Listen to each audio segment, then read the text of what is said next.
Ողջույն, սիրելի հայրենակիցներ, հեռավար կապով հարցազրույցի եմ հրավիրել պատմաբան Արեգ Սաբգուլյանին։ Շնորհակալ եմ, պարոն Սաբգուլյան, հարցազրույցիս առաջարկը չմերժելու համար։ Պարոն Սաբգուլյան, վերջին օրերին մենք մի նոր իրողության առաջ կանգնեցինք, իհարկե օգոստոսի 8-ից հետո այս զարգացումներն արդեն դառնում են այդ նույն տրամաբանության մեջ շարունակական են։ Խոսքս Թրամփի ուղի հանուն միջազգային խաղաղության բարգավաճման այս նախագծի հետ կապված համատեղ հայտարարության մասին է, որ հանդես եկավ Հայաստանի արտգործնախարարը եւ ԱՄՆ պետքարտուղար Ռուբիոն, եւ արդեն մի քանի օր է այս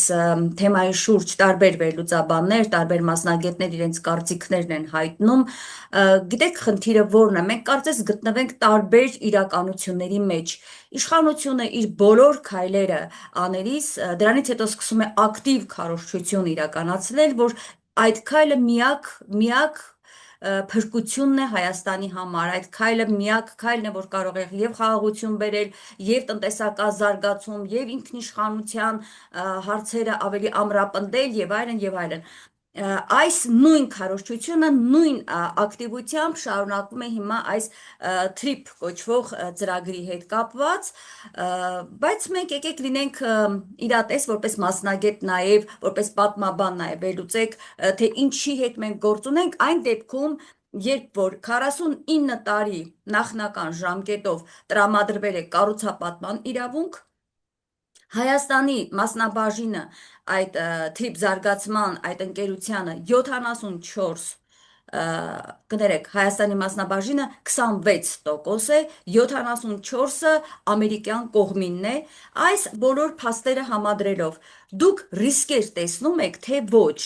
որովհետև ես հիմա իշխանության կարծիքն ասացի, որը ակտիվ քարոզում է, որ սա լավագույն փաստաթուղթն է Հայաստանի ապագան այսպես ամրապնդող, հակառակ կողմում բազմաթիվ մասնագետներ գտնում են, որ սա խիստ ռիսկային է եւ ճիշտ հակառակը կարող է տանել Հայաստանի պետականության ոչնչացման։ Հիմա ես ձեզ խնդրում եմ, որ դուք ներկայացնեք ձեր կարծիքը, դրանով հանդերձ նաև մեր ժողովրդին իրազեկենք, թե մենք իրականում ինչ փաստաթղթի հետ գործ ունենք։ Լսում ենք ձեզ, պարոն Սաբգուլյան, խնդրեմ։ Շնորհակալություն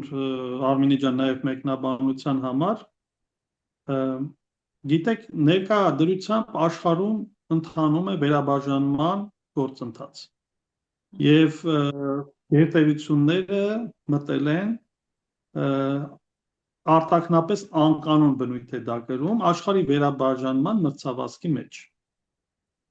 Այս մրցավազքը բավականին հիշեցնում է ժամանակին երկու գերտերությունների Միացյալ Նահանգների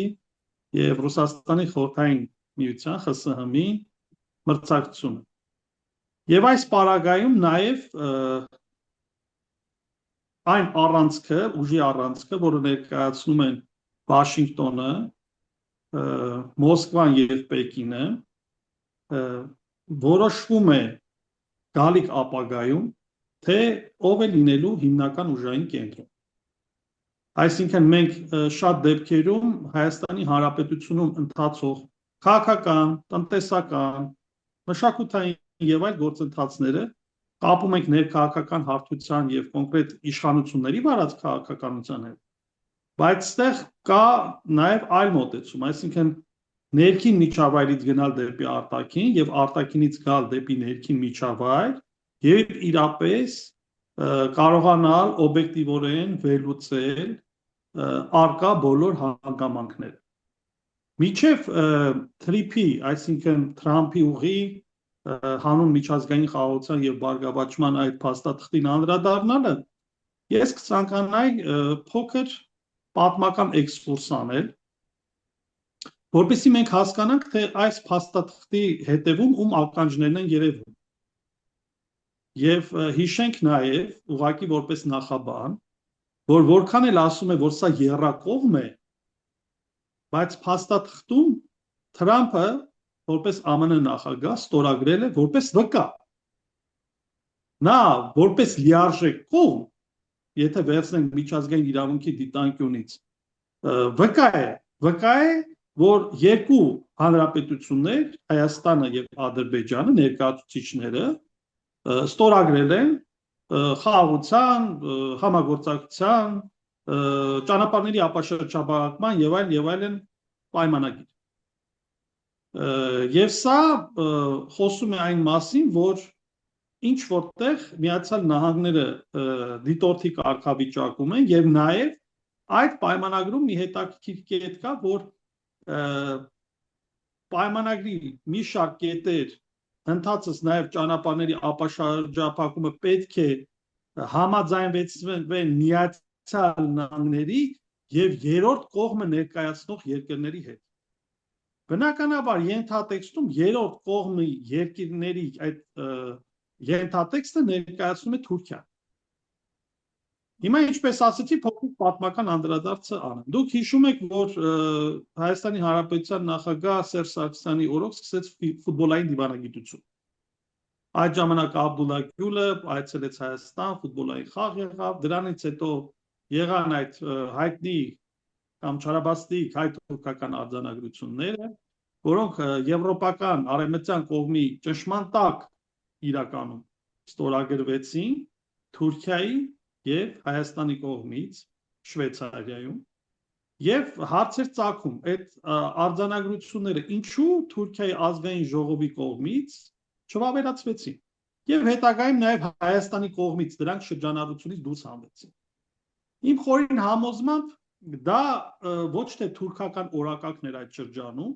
այլ ավելի շատ պարտադրված էր։ Այդ ժամանակահատվածում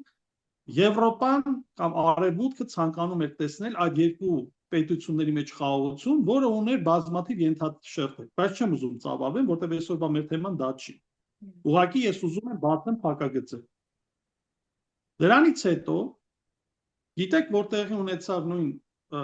քառօրյա ապրիլյան պատերազմը եւ 2020 թվականի 44-օրյա պատերազմը։ Դրանք երկուսն էլ իրար հետ փոխշաղկապված են։ Եվ 2020 թվականի փաստորեն նոյեմբերի 9-ին լույս 10-ին ստորագրվեց ռազմական գործողությունների դադարեցման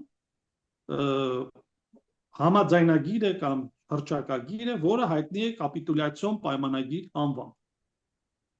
Հիմա վերցնենք նույն այդ կապիտուլյացիոն պայմանագիրը։ Ինչ էր ասում դրանում։ Պայմանագրում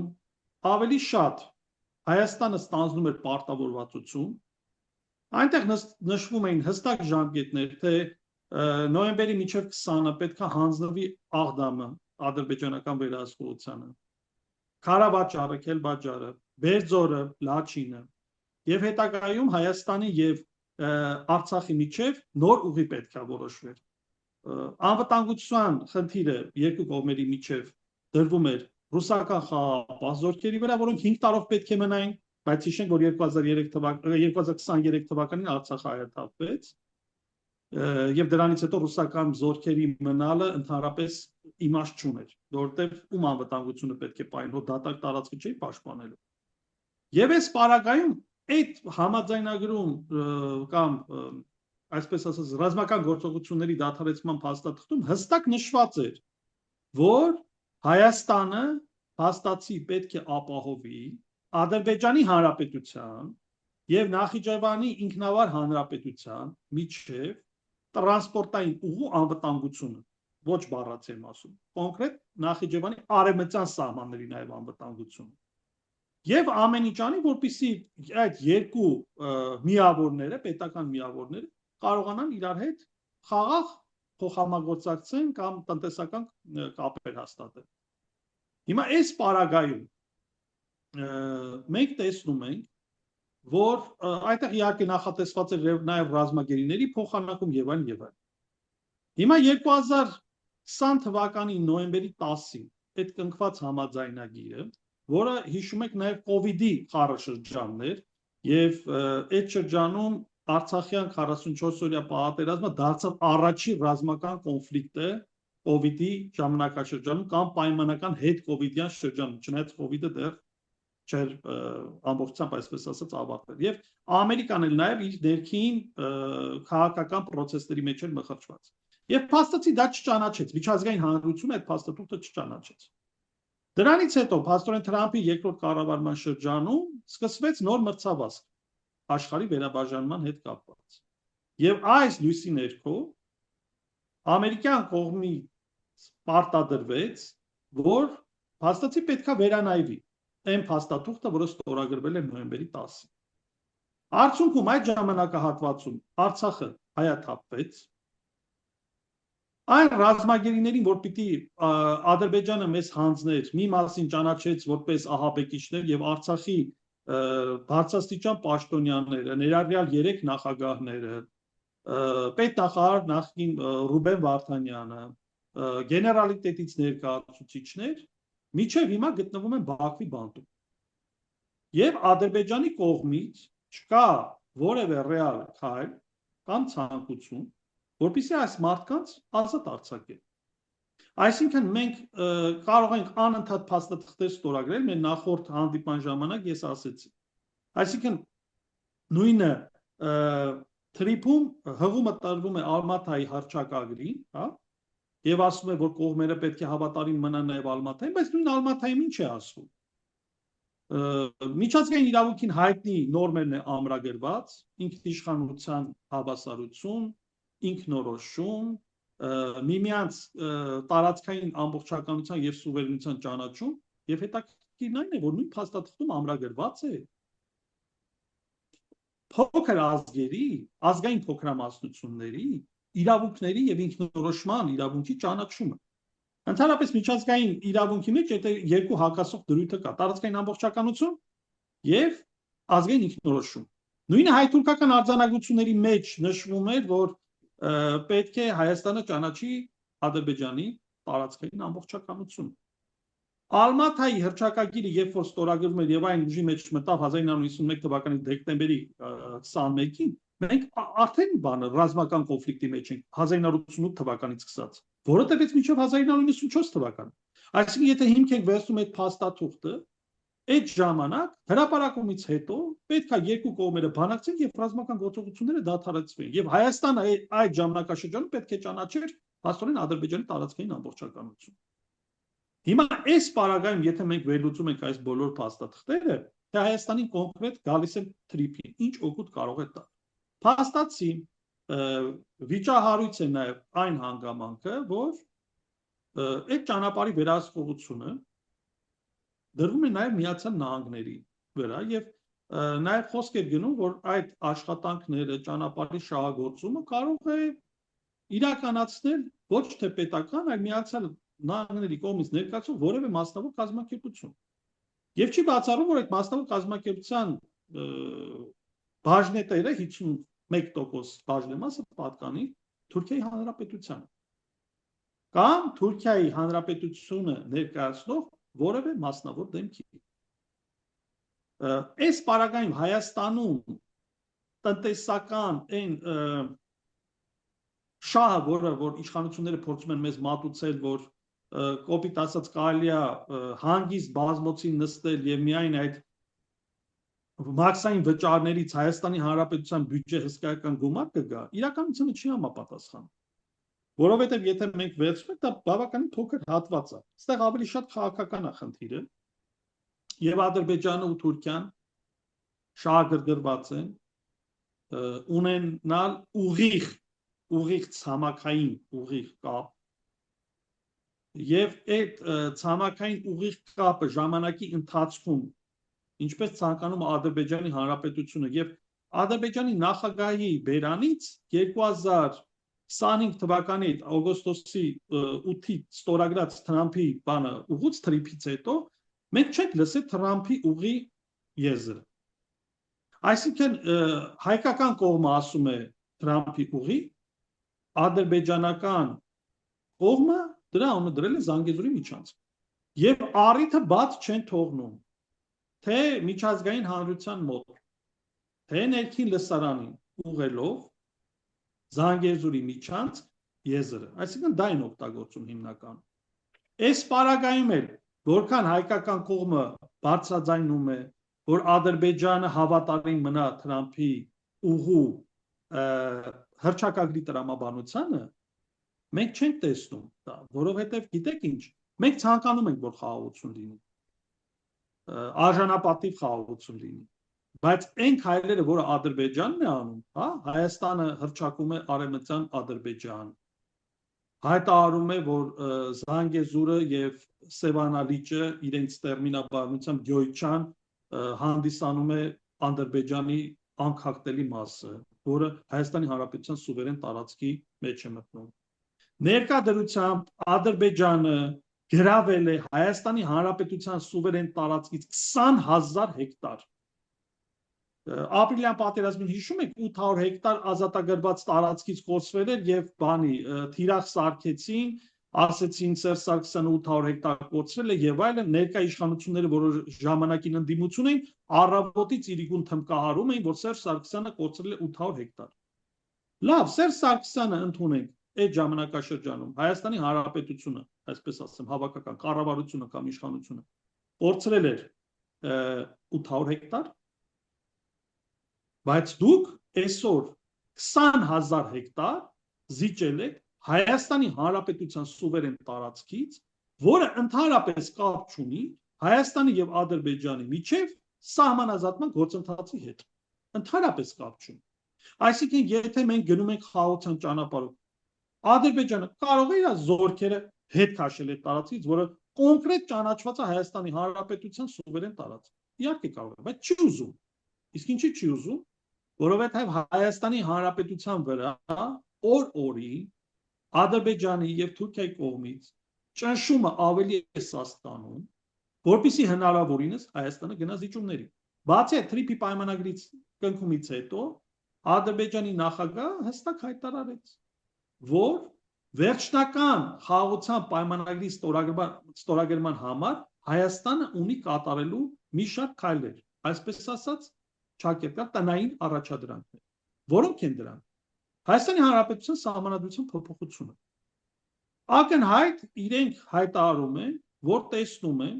ներկայումս Հայաստանի Հանրապետության սահմանադրության մեջ բացահայտ հավակնություն, որը ուղղված է Ադրբեջանի կամ ինչ որտեղ Թուրքիայի տարածքային ամբողջականության։ Հավանաբար խոսքը գնում է անկախության հռչակագրի մասին եւ նրա որոշ դրույթների, որտեղ Հայաստանի Հանրապետությունը տեր է կանգնում արևմտահայության դաշտում։ Հիմա հայկական կողմը նաեւ հայտարարել է, որ դա չի հետևելու հայոց ցեղասպանության ճանաչմանը եւ այլն, բայց այս մարդիկ փաստորեն մուտք են գործում արդեն մեր ներքաղաքական դաշտ եւ փորձում են թելադրել, թե դու ինչ սահմանադրություն պետք է ունենաս։ Մեկ երկրորդը վերջերս Թուրքիայի արտաքին գործերի նախարար Հական Ֆիդանը հայտարարեց, որ իրենք կիսում են Փաշինյանի խաղաղության օրակարգը եւ հնարավորինս աջակցելու են դրան։ Այդ արտահայտությունը արվում է այն ժամանակ, երբ որ 2026 թվականի փաստորեն հունիսին սպասում է համապետական ընտրություններ։ Եվ սա ներքաղաքական շրջանակներում շատ վերլուծաբանների, քաղաքագետների եւ նաեւ քաղաքական գործիչների կողմից որակվեց որպես Հայաստանի Հանրապետության ներքաղաքական process-ների անմիջական միջամտում եւ ուղղորդում։ Շատ լավ։ Այո, դուք շատ ճիշտ նկատեցիք վերջի հատվածով, այսպես եթե եզրակացնենք ձեր այս ամբողջ վերլուծությունը, այն ծրագիրը, որն այսօր իրականացվում է եւ անունը դրվել է Թրիփի ծրագիր, շատերը արդեն հստակ անվանում են, որ սա թուրանական ծրագիրն է, Ադրբեջանի, Թուրքիայի մասնավորաբար թուրք-ադրբեջանական տանդեմի վաղեմի երազանքը միավորվելու եւ իրենց պանթուրանական ծրագիրը իրականացնելու։ Հիմա եկեք վերադառնանք պարոն Սաբգուլյան կոնկրետ փաստաթղթին, ես կխնդրեմ ռիսկերը, հա, եկեք մատնանշենք հենց կոնկրետ ռիսկերը։ Ինչ ռիսկեր են կոնկրետ այս փաստաթուղթը պարունակում եւ ինչպես է հնարավոր դրանք չեզոքացնել եւ հնարավոր է թե ոչ։ Մասնավորաբար, օրինակ, Թուրքիան մենք չեք կարծում, որ հենց այս ծրագրով տարածաշրջանում լուրջ ազդեցություն է ունենալու եւ սա նաեւ ուղղակիորեն հարված է հարևան Իրանին։ Եվ իզուր չէ, որ մենք լսեցինք Իրանի կողմից, Իրանի դեսպանի կողմից հետևյալ հայտարարությունը, որ այս ծրագրով փաստորեն ստացվում է Հայաստանը դառնում է հակաիրանական գործողությունների կենտրոն։ Սա ինչ լրջագույն վտանգ կարող է լինել Հայաստանի համար, եթե Իրանը այլևս Հայաստանը ընկալում է որպես ոչ բարեկամ երկիր, որտեղ սա շատ լուրջ հայտարարություն է։ Իրանը միշտ զուսպ է եղել իր հայտարարություններում, հա, քաղաքական, եւ այդ հայտարարություններում մշտապես եղել է Հայաստանի շահերից բխող հա դիրքերում է հանդես եկել շեշտելով Հայաստանի համար տարածքային ամբողջականության կարևորումը, Հայաստան-Իրան սահմանի պահպանման կարևորումը որպես կարմիր գիծ, բայց մենք հիմա դեսպանի կողմից նման հայտարարություն ենք լսում ընդամենը օրերս այս թրիփի ծրագրի հրապարակումից հետո։ Ես կխնդրեմ այս մասին անդրադառնալ որպես լրջագույն ռիսկ Հայաստանի անվտանգության համար, խնդրեմ։ Դեք ամենալրջագույն ռիսկը, որը ես տեսնում եմ, եւ իմ հայտարարությունից կամ կարծիքից հետո դա կարող է մի շարք ասեկոսեների տեղիք տա, դա այդ ճանապարհի անվտանգության հարցն է։ Ինչպես պետք է պահպանվի Ադրբեջանը Նախիջևանի հետ կապող ուղու անվտանգության հարցը։ Եթե տարածքում դիցուկ որևէ խնդիր եղավ, միջադեպ եղավ, կոնֆլիկտ եղավ, դա լրացուցիչ հիմք է տալու, իսկ ես չասեմ, թե այդ կոնֆլիկտները ինչպես են հրահրվում եւ ինչպես են սադրում։ Դա լրացուցիչ հիմք է տալու, որ Ադրբեջանը եւ Թուրքիան զորք մտցնեն եւ փորձեն իրենք երաշխավորեն այդ ճանապարհի անվտանգություն։ Միգուցե ճանապարհը կառուցվի այնպես, որ Իրանը կտրվի փաստորեն իր Հայաստանով, Վրաստանին եւ Եվրոպային կապող իր ցամաքային ուղուց, եւ դա նույնպես ռազմական կոնֆլիկտի հիմք հանդիսանա, եւ փաստացի Ադրբեջանն ու Թուրքիան իրավունք ստանա զորք մտցնեն, որպեսզի ապահովեն իրենց կենսական կապը։ Առաջի խնդիրը, որտեղ շատ հեղեղուկ, այսինքն գիտեք ինչ, մենք Կելի կրկնում եմ, շատ բան կարող ենք հաստատքի մեջ ամրագրել, բայց այսօր աշխարհում գործում է ուժի իրավունքը։ Նույն Միացյալ Նահանգների պատմվածքը Վենեսուելայի հետ կապված, անկախ թե Վենեսուելայի ինչքան հակաժողովրդավարական իրավիճակ կլինի, այդ օպերացիան, Գրենլանդիայի նկատմամբ հավակնությունները, այս ամեն ինչը խոսում է, որ աշխարհը առաջնորդվում է ոչ թե միջազգային իրավունքի նորմերով, այլ ուժ իրավունքից ելնելով։ Հիմա այս պարագայում ինչ հանգամանքներով պայմանավորված։ Եթե խաթարվի այդ ճանապարհի անվտանգությունը, տեղ կարան տեղակայվեն դիցուկ օրինակ ամերիկյան ստորաբաժանումներ կամ ՆԱՏՕ-ի ստորաբաժանումները կամ Իրано-ադրբեջանական ամերիկյան համատեղ ստորաբաժանումը, կներեք, իրանական չէ, ամերիկյան, ադրբեջանական եւ թուրքական, որը լրացուցիչ սադրանք է լինելու Իրանի մասով։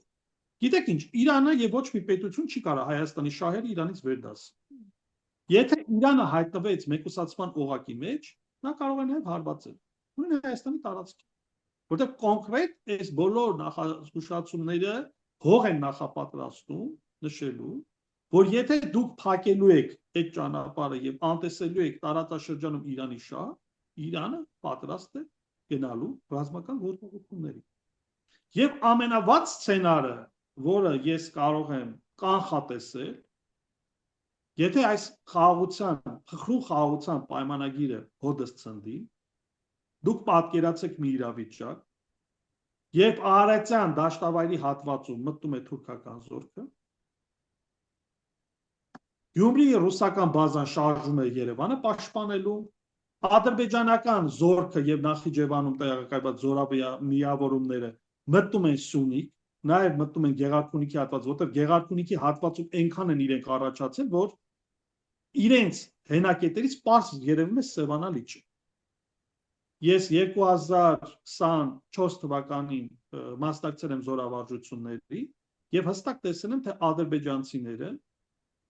Հայաստան-Ադրբեջան սահմանային հատվածում, Գեղարքունիքի մարզում, Վարդենիսի հատվածում, ինչ հսկայական ինժեներատեխնիկական աշխատանքներ են տանում եւ ինչպես են կահավորում իրենց ռազմական պոստերը։ Թվում է, թե նրանք երրորդ համաշխարհային պատերազմի են պատրաստվում։ Այդ կարգի մակարդակով իրանք կահավորումն են կատարում եւ գնալով նաեւ զինվում են։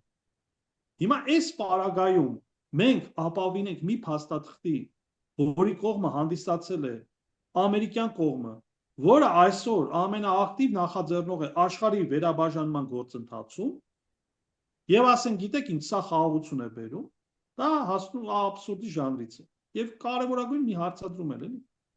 Եթե ամբողջ աշխարհը հիբրիդային պատերազմի մթնոլորտում է եւ նաեւ թեժ պատերազմի մեջ է, ինչպես է իշխանություններին հաջողվելու ապավել Հայաստանի Հանրապետությունում խաղաղություն։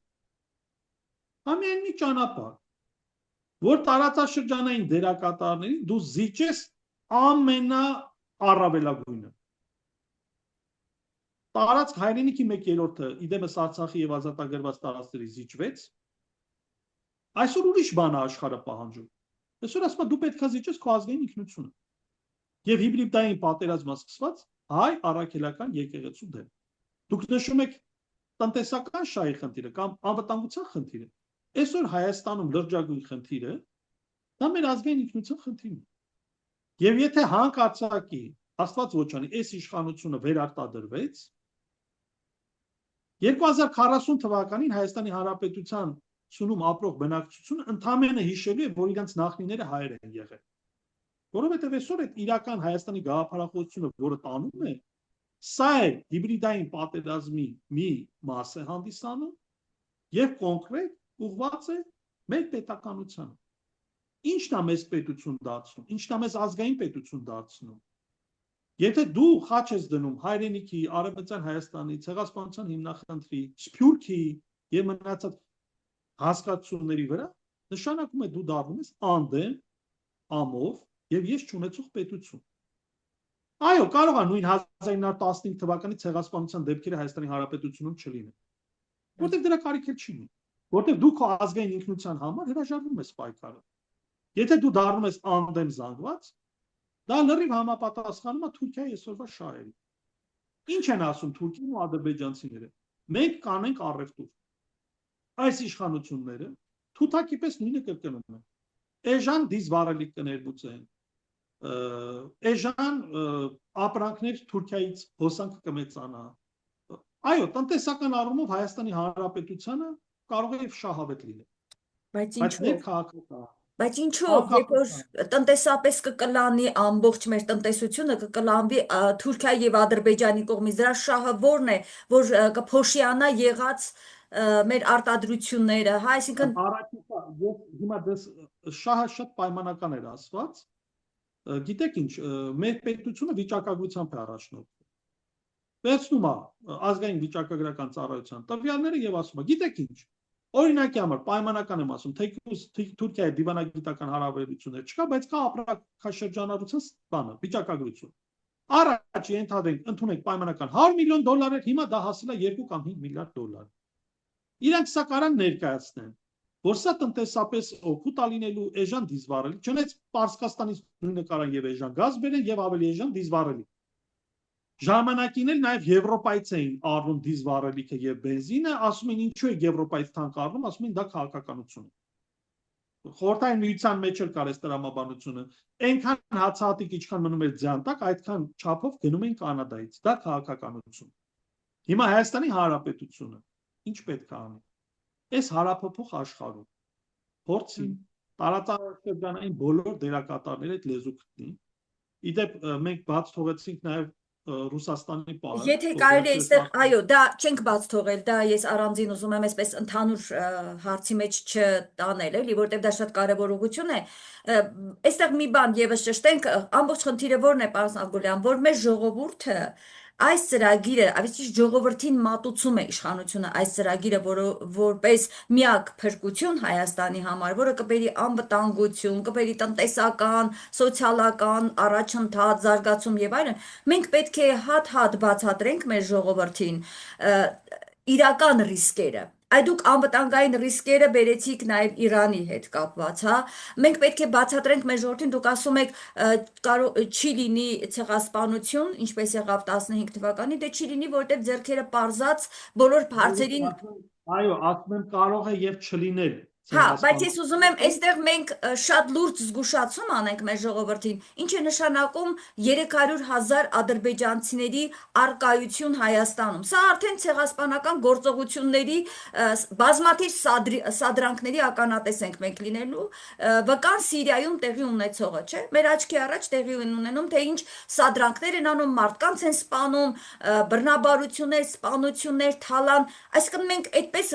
շատ ապահով ընդունում ենք մեր մեջ մի պետության, որը առ այսօր չի ընդունել հայոց ցեղասպանությունը եւ ինքը համարում է թշնամական պետություն։ Հենց ինքն է մեզ դիտում այդպիսին եւ ծրագիր ունի հայա ոչնչացման։ Ու այսպես շատ հանգիստ մեր դռները բացում ենք ու խոսում ենք տնտեսական զարգացման մասին։ Ես այս սրա վրա եմ զարմանում,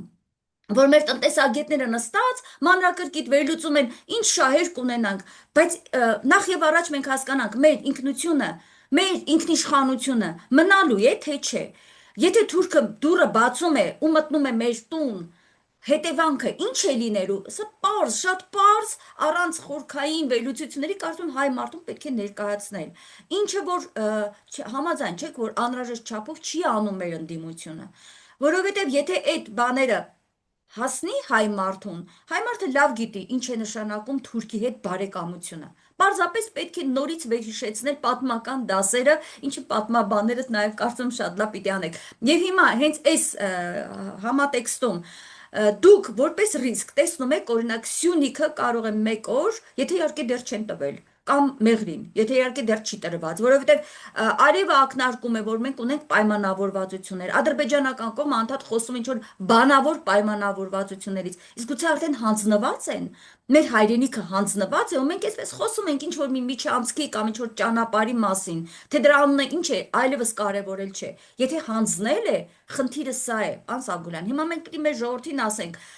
եթե այս ծրագիրը իրականացվում է, այս կետերով մենք ինչի առաջ ենք կանգնում, մենք վաղը դադարում ենք հայ լինելուց։ Ես խնդրում եմ այդ առումով եթե ունեք նաև էլի ասելիք, հա ի վերջո մենք մեր ինքնիշխանությունը կորցնում ենք այս ծրագրով թե ոչ, խնդրեմ։ Արմինե ջան, միանշանակ մենք մեր ինքնիշխանությունը, եթե բացարձակ որակում չտան, որ կորցնում ենք, ապա մենք մեր ինքնիշխանությունից եւ անկախությունից մի հատ խոշոր հետ քայլ ենք կատարում։ Ցեղասպանություն եղավ 2023 թվականին Արցախի հայաթափումը, դա նույն ՄԱԿ-ի կողմից ընդունված կոնվենցիաներով, երբ որ դու տվյալ էթնիկ հանրության համար ստեղծում ես անտանելի, անելանելի պայմաններ, որի արդյունքում ստիպված է այդ հանրությունը լքել, թողել իր հայրենիքը, իր օջախը, դա նույնպես համարվում է ցեղասպանություն։ Այո։ Այո։ Եվ բացի այդ այնտեղ դեպքեր եղան, դիզվառելիքի պաշարները պայթեցին, մի քանի 100 մարդ զոհվեցին, հիմնականը նաև զինվորականներ են, դա էլ մնաց առեղծված եւ այլն։ Միանշանակ, եթե ադրբեջանա-թուրքական կապիտալը Հայաստանի Հանրապետությունում մեծանում է, հեսա մենք մի քիչ հետո կանդրադառնանք բնականաբար Ռուսաստանին, ցույց տալով նաև Այո, Ռուսաստանը կարևոր գործոն է, ռուսական գործոն է, հիմա առանցին կանդրադառնանք։ Եթե թուրքական կապիտալը ու ադրբեջանական կապիտալը մեծանում է, բնականաբար պարզագույն մեթոդիկա է։ Գրավել տնտեսությունը, ենթարկել քաղաքականությունը, քեզ այսինքն թելադրել քաղաքականությունը, կամ գրավել քաղաքականությունը եւ ենթարկել տնտեսությունը քեզ տվյալ երկրի։ Հիմա մեր մոտ ինչ է կատարվում։ Մեր մոտ հստակ այս իշխանությունները ունեն պրո-թուրքական, գերթուրքական կողմնորոշում։ Այո։ Այո։ Եվ ծայրահեղությունից քայլում է ծայրահեղություն։ Նախկինում կար ընդգծված սուր պրոռուսական կողմնորոշում, հիմա պրո-թուրքական։ Խնդիրը տարածաշրջանային դերակատարների միջև բալասավորված քաղաքականության վարումն է, որը չկա այս իշխանությունների մոտ։ Բացի այդ, Արմինե ջան, չկա հստակ արտաքին տնտեսական ռազմավարություն։ Ցանկացած իրար հարգող պետություն, երկիր պետք է ունենա արտաքին տնտեսական ռազմավարություն։ Ուր ես գնում դու։ Այսինքն, ընդունենք դու տեղիք ես տալիս արևմուտքի ճնշմանը, հարաբերող աշխարհում ճնշումները մեծանում են, եւ դու վերցրել ես պրո-թուրքական կուրս։ Դա մեզ ուր է տանում։ Կոնկրետ Թուրքիան, դուք նշեցիք նաեւ, իր օրակարգում ունի մեծ Թուրանի գաղափարը։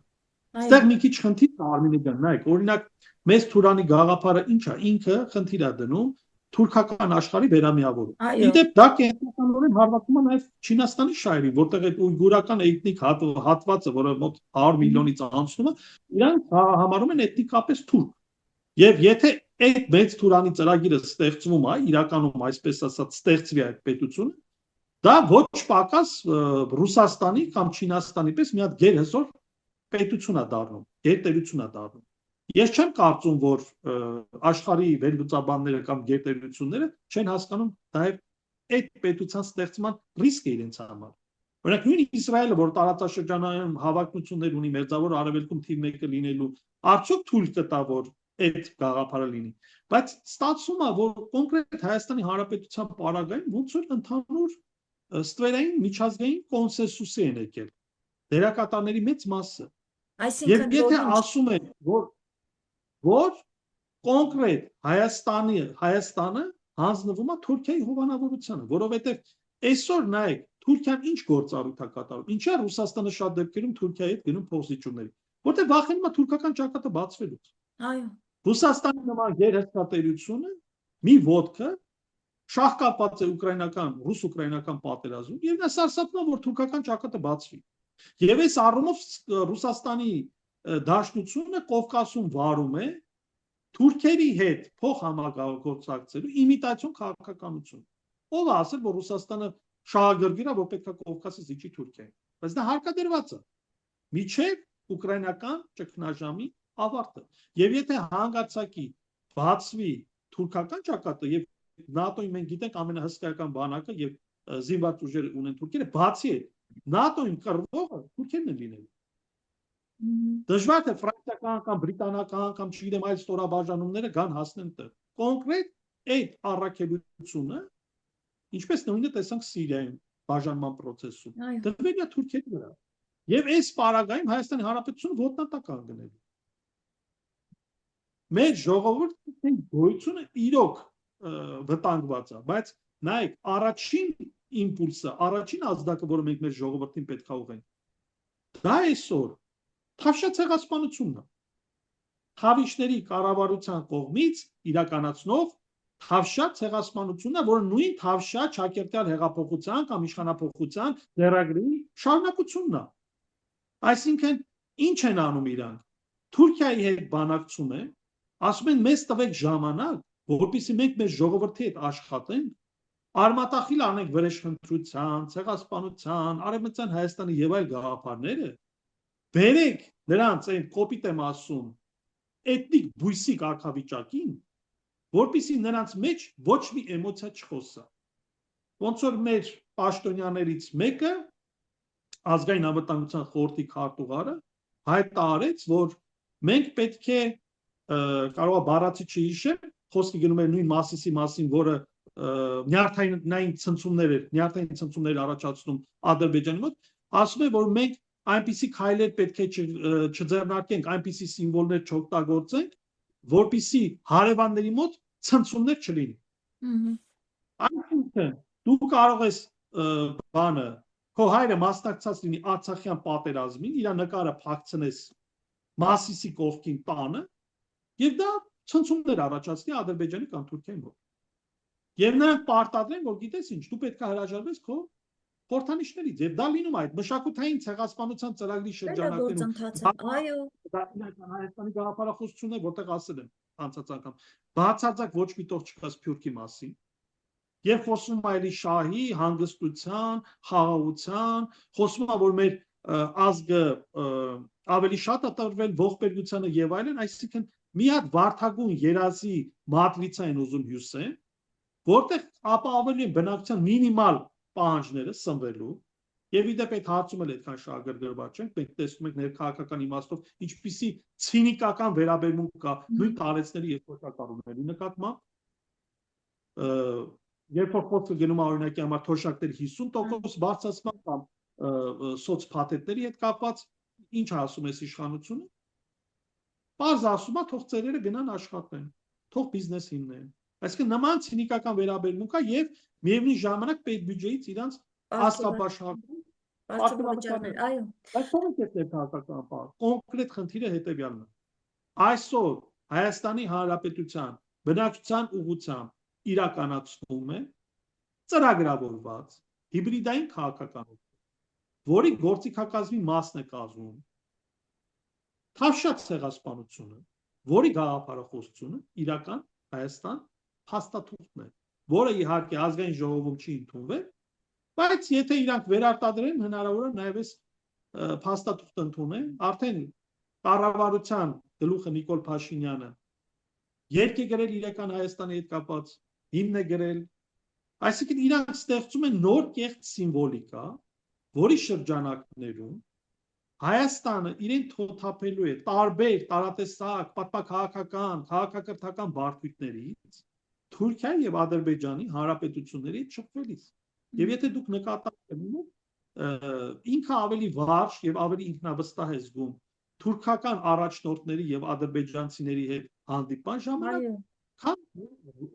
Ռուսաստանում եւ այնտեղ ունենք տարածաշրջանային այդ միջազգային տարբեր ֆորումներ, կազմակերպություններ, հա, ԵԱՏՄ-ն եւ այլն, որի շրջանակներում ինքը գնում է հանդիպումների։ Այո, այնտեղ օտարի պես է իրեն զգում։ Թուրքերի հետ։ Այդ վերջի բանը եզրահանգումը սրա հետ կապված։ Եթե մենք իրոք հավատայինք, որ Ադրբեջանի Հանրապետությունը ուզում է խաղաղություն, եթե մենք իրոք հավատայինք, որ եկել է խաղաղության ժամանակաշրջանը, գիտեք ինչ, այսքան վերլուծություններ, քննադատություններ կարող են լինել, բայց չեն լինի այն մտայնությունը, այն մտավախությունը, որ մեր ազգային ինքնությունը կոնկրետ վտանգված է։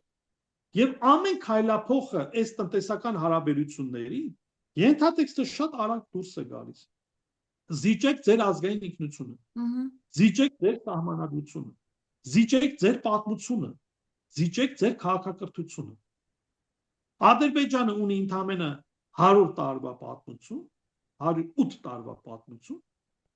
ուզում է, որ Հայաստանի Հանրապետությունը իր պատմությունը շարադրի 2020 թվականի կապիտուլյացիոն փաստաթղթից հետո։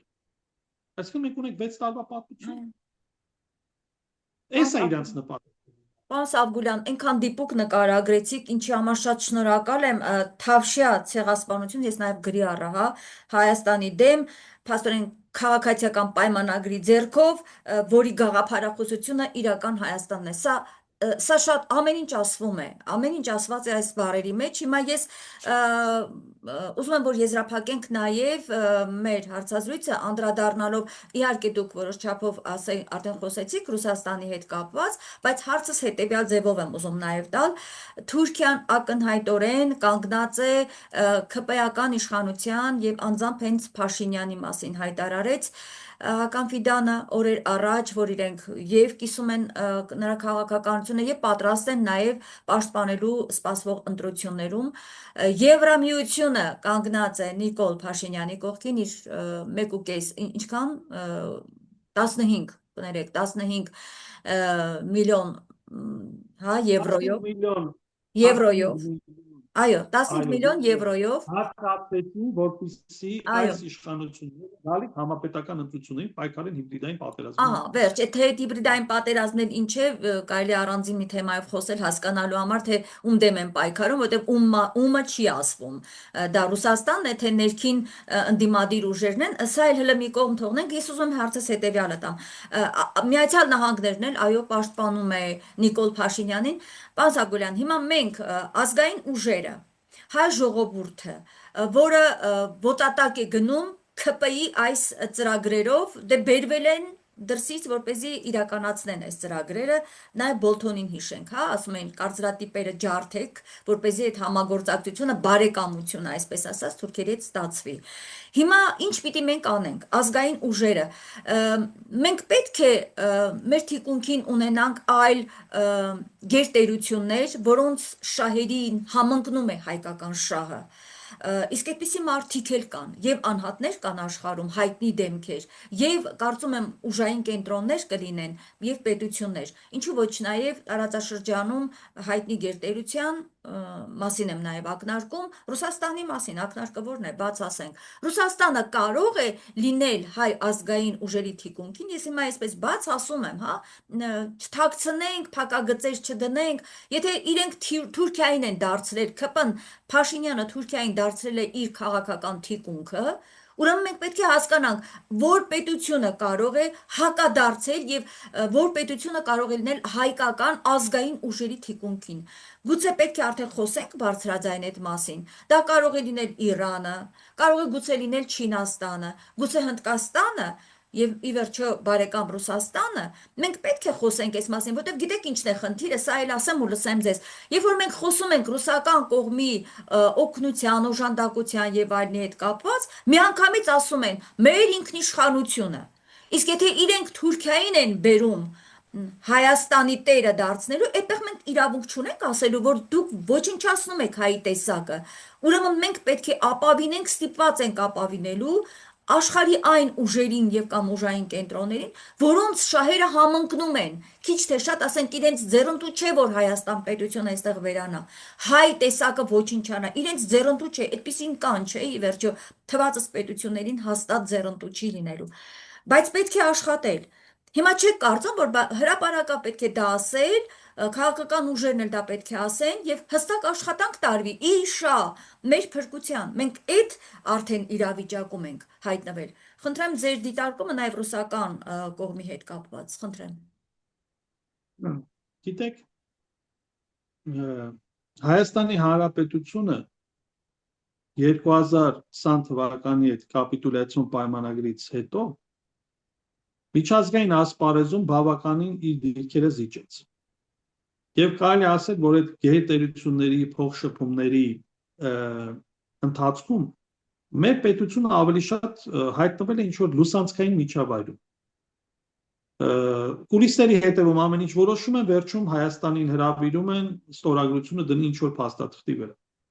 Եվրոպային կանչում Հայաստանի ներկայացուցիչները վազում են, Ամերիկային կանչում վազում են, Մոսկվային կանչում վազում են։ Այսինքն տպավորությունն է նա, որ մեր երկրի ղեկավարությունը գլուխը կորցրած, գլխապատար, ցանկացած հնարավոր միջոց ուզում է օգտագործել, որ որոշակիացնի ոչ միայն Հայաստանի Հանրապետության կարգավիճակը, այլ ընդհանրապես իրենց կարգավիճակը։ Իշխանափոխությունից հետո ուր են իրանք հայտնվել։ Միանշանակ պատմության աղբակրով։ Իրանք ուրիշ տեղ չունեն։ Ինչ վերաբերում է տարածաշրջանային դերակատարներին։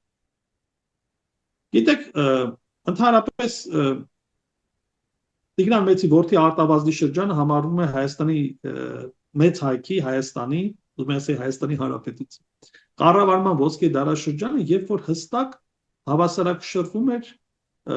հռոմեական կայսրության եւ Պարթևաստանի շահերը։ Այսինքն Արտավազդը հայտնի է նաեւ որպես Արտավազդ II բալանսավորված քաղաքականության պատմական դեմք։ Եվ նման դեմքեր մենք ունեցել։ Բայց այդ ժամանակաշրջանի Հայաստանը իրանից ուժ էր ներկայացնում։ Հիմա այս ժամանակահատվածում, երբ որ քաղաքականապես, տնտեսապես, միջազգային հարթակներում Հայաստանը վիրավոր է, բնականաբար թշնամին օգտվելու է եւ ճնշումը մեծացնելու։ Այս պարագայում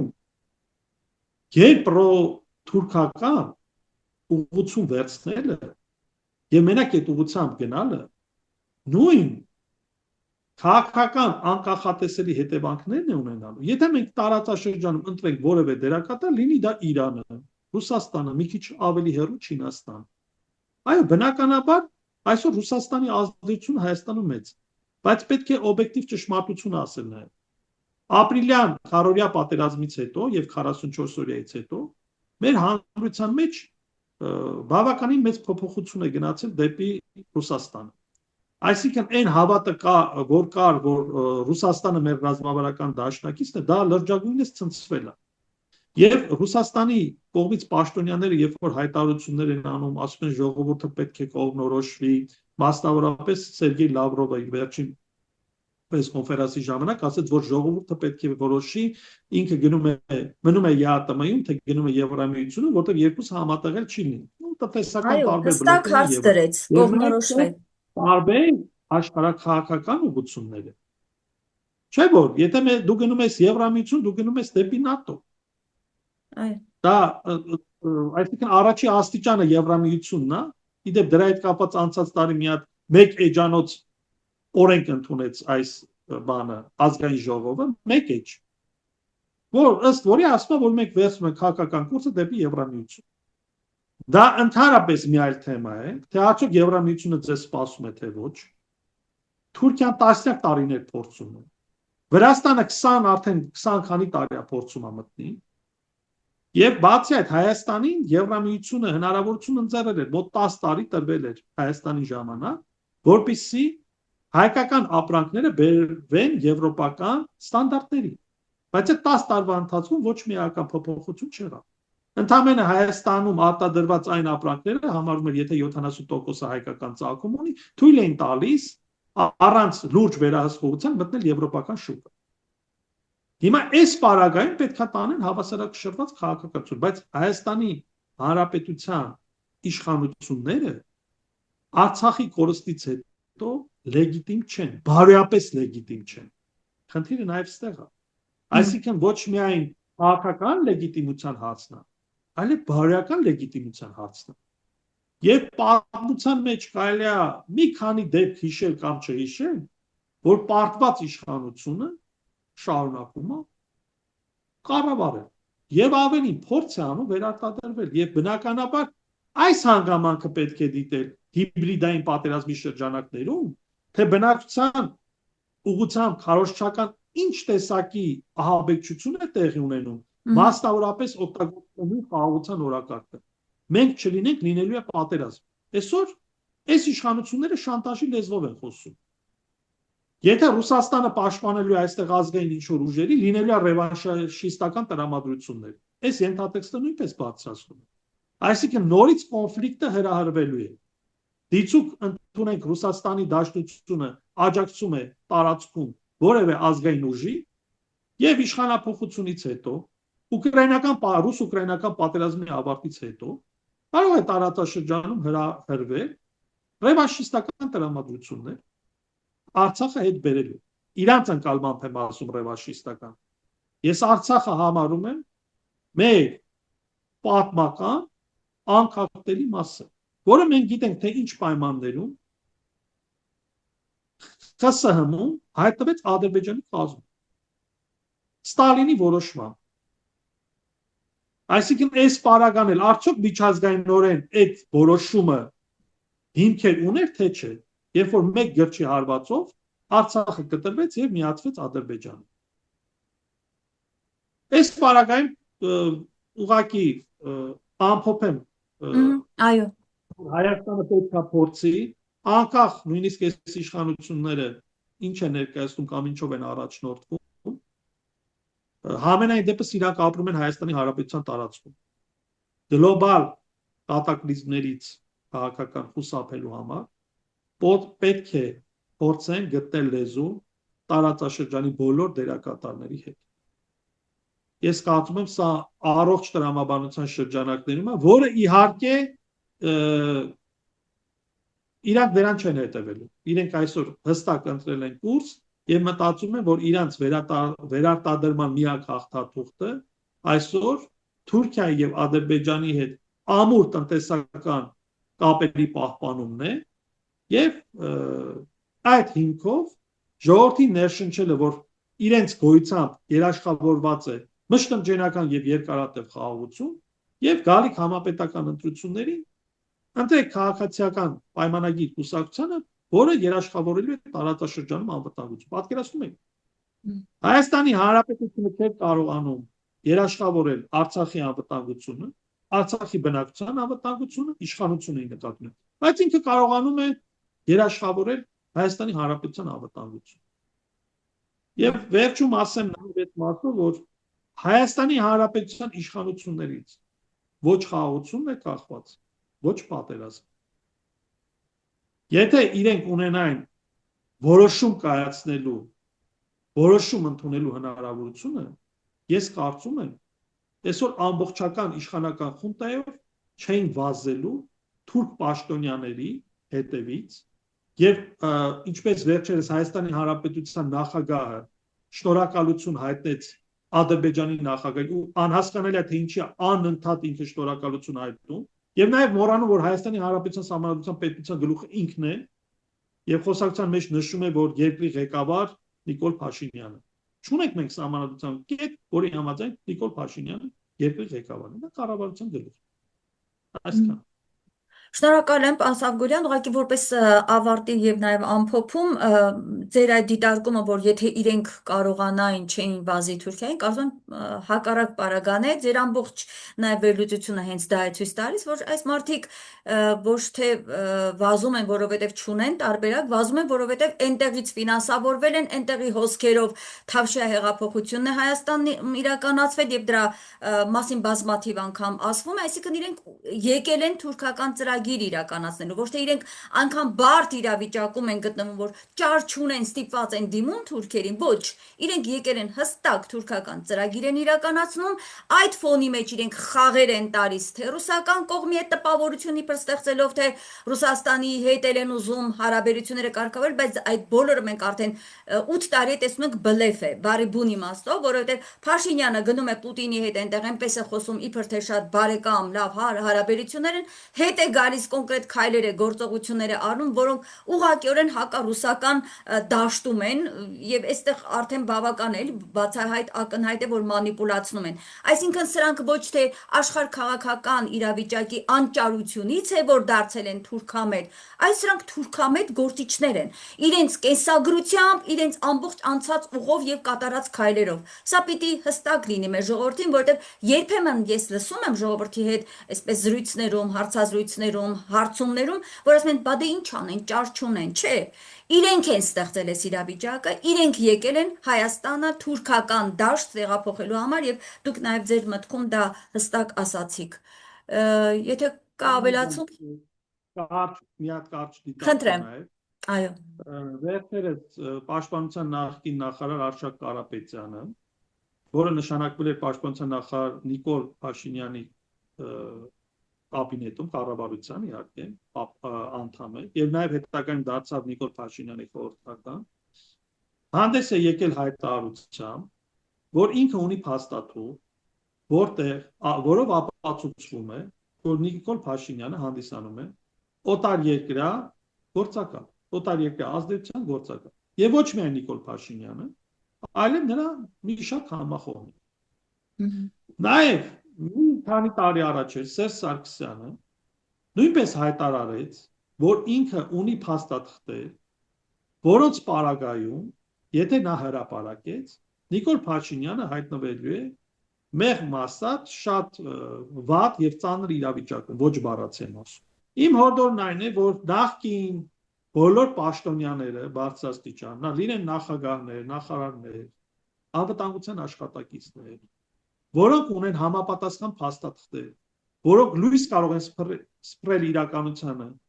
եւ բացահայտել մարդկանց գործակալ լինելը, թող հրապարակեն։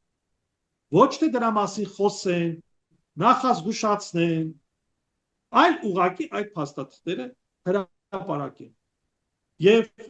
ես կարծում եմ, եթե գլխավոր դատախազությունը կամ քննչական կոմիտեն այդ փաստաթղթերը հիմք չվերցնի եւ քրեական գործ չհարուցի, ապա հետագայում եւ գալիք համապետական ընտրություններում դա լուրջ հաղթաթուղթ կլինի ընդդիմության ձեռքում, որպեսզի մեր ժողովրդի աչքերը բացեն եւ փաստացի ցույց տան ով է։ Շնորհակալ եմ, պարոն Սարգսյան, մանրակրկիտ այս վերլուծության համար շնորհակալ եմ, ես վերհիշեցնեմ իմ հեռուստադիտողներին, տեսակապով ես զրուցում էի պատմաբան Արեգ Սավգոլյանի հետ, լավ եղեք, կհանդիպենք